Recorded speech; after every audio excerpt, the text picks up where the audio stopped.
7 април 2026 година. Световен ден на здравето е днес. Запомнете го.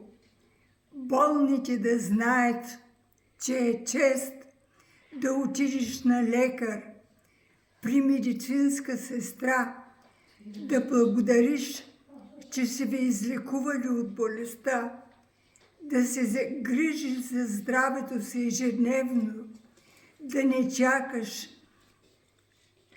да стане късно, плачевно.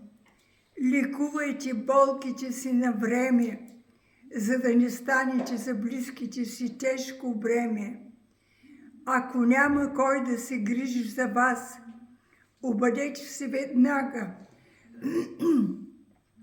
Още този час до домовете за стари хора. Там ще се грижат денонощно, без умора. Лекари, сестри, санитарки.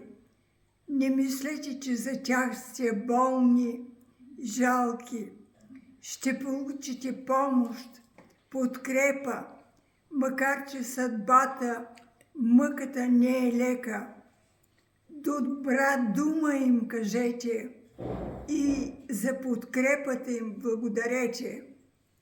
Живейте в мир, сговор, доброта и ще сте доволни от живота си сега. Браво!